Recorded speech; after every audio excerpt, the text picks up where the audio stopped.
कुरान मजीद की सूरह रहमान की आयत नंबर 26 और 27 में बयान होता है, जो मखलूक ज़मीन पर है सबको फना होना है और तुम्हारे परवरदिगार ही की ज़ात जो कि साहिब कर्बो जलाल है बाकी रहेगी। ठीक इसी तरह से सूरह आल इमरान की आयत नंबर 185 में बयान होता है, हर नफ्स को मौत का जायका चखना है और तुमको क़यामत के दिन तुम्हारे अमाल का पूरा पूरा बदला दिया जाएगा। तो जो शख्स आतिश जहन्नुम से दूर रखा गया और बहिश्त में दाखिल किया गया, वो मुराद को पहुंच गया और दुनिया की जिंदगी तो धोखे का समान है। दोस्तों, इन आयात मुबारक से वाज़ेह होता है इस कायनात की इब्तिदा से इंतहा तक हर जिंदा चीज को फना होना है, चाहे वो अल्लाह रब्बुल इज़्ज़त की नूरी मखलूक मुलाइका ही क्यों ना हो। दोस्तों, उनको भी मरना पड़ेगा। इस फानी दुनिया को अल्लाह रब्बुल इज़्ज़त ने बज़र्ते एफर्ड इंसान के लिए इम्तिहान रखा है, चाहे तो नेकी की रविश इख्तियार करे या बुराई की, जिसके मुतल्लिक़ कुरान मजीद की सूरह मुल्क की आयत नंबर 2 में बयान होता है, इसी ने मौत और जिंदगी को पैदा किया ताकि तुम्हारी आजमाइश करे कि तुम में से कौन अच्छे अमल करता है, और वो जबरदस्त और बख्शने वाला है। दोस्तों, मरने के बाद इंसान की रूह दुनिया को और अपने मादी जिस्म को हमेशा के लिए छोड़कर एक ऐसे मुकाम की तरफ सफर करती है जिसे आलम बरज़ख कहते हैं। लफ्ज़ बरज़ख का मतलब है पर्दा, यानी दुनिया और आखिरत दोनों से पर्दे की या इनसे अलग और छुपी हुई एक अलग नई दुनिया। दोस्तों, इस बरज़ख के सफर पर दो मकाम है। एक को कहते हैं इल्लियीन, जहाँ नेक और पाक रूहों को रखा जाता है, और एक तख्ती यानी लोहे महफूज के अंदर इनका पूरा रिकॉर्ड होता है। और दूसरी जगह का नाम सिज्जीन, जहाँ पर बदकार, मुशरिक और काफिरों की रूहें रखी जाती है, और एक तख्ती पर इनका भी पूरा का पूरा रिकॉर्ड मौजूद होता है। क़यामत के नाजिल होने तक ये सब रूहें यहीं पर रहेंगी और फिर क़यामत के दिन हिसाब किताब के बाद हमेशा के लिए अपने मुकाम यानी जन्नत या जहन्नुम के अंदर अपने अमाल के हिसाब से दाखिल होंगी। ये आलम बरज़ख की जिंदगी कैसी है, यहाँ पर लोग कैसे रहते हैं, दुनिया में मौजूद क्या अपने रिश्तेदारों को याद भी रखते हैं, ये बहुत ही अहम तरीन सवालात है जो कि इस रूहानी दुनिया के मुतल्लिक सुनकर हर इंसान के जहन में पैदा होते हैं। मगर आज की इस वीडियो में हम इन्हीं सवालात के जवाबात को इस्लामी रवायात की रोशनी में जानने की कोशिश करेंगे कि क्या मुर्दे मरने के बाद भी अपनी दुनिया में अपने रिश्तेदारों को याद रखते हैं या इनके लिए दुआ कर सकते हैं। क्या एक दूसरे के रिश्तेदारों की रूहें आलम बरज़ख के अंदर एक दूसरे से क्या मिलती हैं, तो क्या बातें करती है, क्या ये रूहें ख्वाब में आकर अपने रिश्तेदारों को अपने हाल का बयान कर सकती हैं। आइए जानते हैं। दुनिया में मौत के बाद इंसान की रूह को कब्र में वापस हिसाब किताब यानी मुनकरीन के फरिश्तों के सवालात जवाबात के लिए भेजा जाता है। सवालात के जवाबात के बाद इस इंसान के अमाल के मुताबिक या तो जन्नती नूरानी दो फरिश्ते इसे लेकर आसमान में आलम बरज़ख की तरफ, या फिर गुस्सैली और आग जैसी डरावनी शक्ल के दो फरिश्ते इसे लेकर आसमानों की तरफ बुलंद होते हैं। दोस्तों, जैसा कि मैंने आपको पहले बताया कि बरज़ख के दो मकाम है, सिज्जीन बुरी और बदकार रूहों का ठिकाना है, और इसीलिए वहां पर पहुंचते ही क़यामत के हिसाबो किताब से पहले ही इन बदकार लोगों पर अजाब शुरू हो जाता है। इन्हें ऐसा दर्दनाक अजाब दिया जाता है कि आपका दिमाग तस्वर भी नहीं कर सकता। इन्हें जहन्नुम की आग के बिस्तरे पर लटाया जाता है, कैद किया जाता है, और जिस्म को जलाने के अलावा वो सारे दर्दनाक अजाब यहाँ पर शुरू हो जाते हैं। इसके साथ साथ इस जहन्नमी रूह को एक खिड़की से अपना जहन्नमी मुकाम जहाँ पर इसने हमेशा के लिए रहना है वो भी दिखाया जाता है कि तुम यहाँ पर हमेशा रहने वाली हो। जबकि इल्लियीन में मौजूद नेक रूहों पर कोई पाबंदी नहीं होती,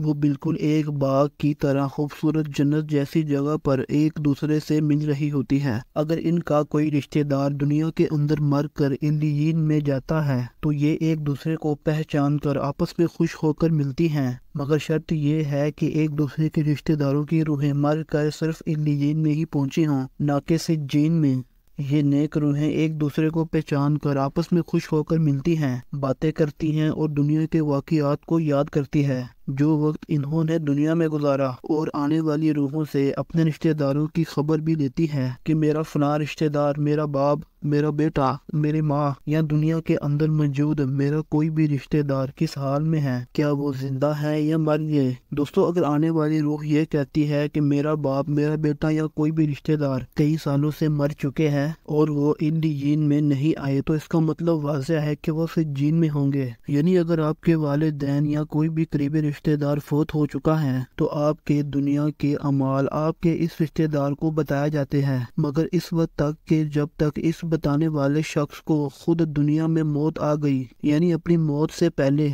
जो कुछ भी नई आने वाली रूह ने दुनिया के अंदर आपके रिश्तेदारों के बारे में देखा है وہ یہاں پر آ کر دنیا کے حالات بیان کرتی ہے۔ اس سے ایک بات تو واضح ہو جاتی ہے کہ روحوں کو کوئی کسی قسم کا غیب کا علم نہیں ہوتا، اور نہ ہی دنیا داری کے معمولات کا کہ وہاں پر کیا چل رہا ہے، کیونکہ مرنے کے بعد ان کا تعلق دنیا سے پوری طرح سے ختم ہو چکا ہے، جو کہ اللہ رب العزت کا قانون ہے۔ موت کے بعد یہ تمام سفر اور اپنے رشتہ داروں سے ملنے کا یہ تمام عمل سنن نسائی کی حدیث نمبر 1834 میں بیان کیا گیا ہے۔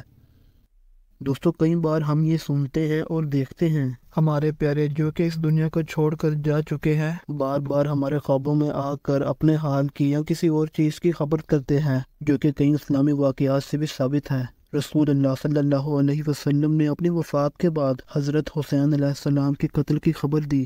جس کے متعلق مشکوت المصابیح کی حدیث نمبر 6181 میں بیان کیا گیا ہے کہ عبداللہ بن عباس کہتے ہیں کہ میں نے ایک دن رسول اللہ صلی اللہ علیہ وسلم کو خواب میں دیکھا۔ آپ کے بال بکھرے ہوئے اور گرز آلود تھے، اور آپ کے ہاتھ کے اندر ایک خون کی بوتل تھی۔ میں نے کہا کہ میرے والدین رسول اللہ صلی اللہ علیہ وسلم پر قربان، یہ کیا ہے؟ آپ نے فرمایا، یہ حسین اور اس کے ساتھیوں کا خون ہے۔ میں صبح سے اٹھ کر یہ خون اکٹھا کر رہا ہوں۔ اس کے علاوہ کئی واقعات کے اندر کسی کے مردہ رشتہ دار خواب میں آ کر کوئی خبر دیتے ہیں جو کہ باقی بات میں سچ ثابت ہوتی ہے، تو کیا اس کا مطلب یہ ہے کہ عالم برزخ کے اندر کوئی اختیار ہوتا ہے کہ دنیا کے اندر کسی کو بھی اپنے حال کی خبر دے سکے یا کوئی خبر دے کر ان کی مدد کر سکے؟ نہیں، ایسا بالکل نہیں ہوتا، بلکہ سچ تو یہ ہے کہ یہ ٹینشن کی حالت ہو سکتی ہے، کیونکہ ایک تو یہ ہے کہ اکثر لوگ صدمے کی وجہ سے کسی اپنے پیارے کی موت کو دل سے نہیں بھول پا رہے ہوتے، تب بھی ان کے دماغ میں ان کی یاد ہمیشہ رہنے کی وجہ سے انہیں خواب کے اندر دیکھتے ہیں، جنہیں دماغ خود سے بناتا ہے، اور یہ آپ کے دماغ کے صرف تصور ہوا کرتے ہیں، نہ کہ حقیقت میں۔ دوسری حالت میں شیطانی جنات آپ کے رشتہ داروں کی شکل میں آ کر آپ کو گمراہ کرنے کی کوشش کر سکتے ہیں، کیونکہ اللہ رب العزت نے اسے یہ اختیار دیا ہے کہ وہ نبی پاک صلی اللہ علیہ وآلہ وسلم کے چہرہ مبارک کو چھوڑ کر دنیا کے کسی بھی انسان کی شکل میں آپ کے خواب میں آ سکتا ہے۔ اور تیسری صورت وہ ہوتی ہے کہ جب اللہ رب العزت اپنی مرضی سے آپ کو کوئی خبر دینا چاہے، یہ اس روحوں کے بس میں بھی نہیں ہوتا، بس وہ اتنا ہی بتا سکتی ہے جتنا کہ ان کو اختیار دیا گیا ہے، نہ تو اس سے کم اور نہ اس سے زیادہ۔ نیک روحیں ایک دوسرے کے رشتہ داروں کو علیین کے اندر انتظار کرتی ہے، بالکل اسی طرح سے جس طرح سے ایک مسافر اپنے گھر والوں سے دور ان کے ملنے کا انتظار کرتا ہے۔ آپ کے رشتہ دار دنیا کے اندر آپ کے حالات کے بارے میں آنے والی روحوں سے سوال کرتی ہے، جس سے یہ واضح ہوتا ہے کہ آپ کے مرنے والے رشتہ داروں کی روحیں آپ کو یاد رکھتی ہے۔ ان روحوں کو دنیا میں سبھی باتیں اور سبھی رشتہ دار یاد ہوتے ہیں، تب بھی تو وہ اس بارے میں سوال کرتی ہے۔ یہاں پر نیک لوگوں کے علاوہ انبیاء کرام، ولی اللہ اور شہداء کرام کی روحیں بھی موجود ہوتی ہے، اور وہ ایک دوسرے سے مل کر باتیں کرتی ہے۔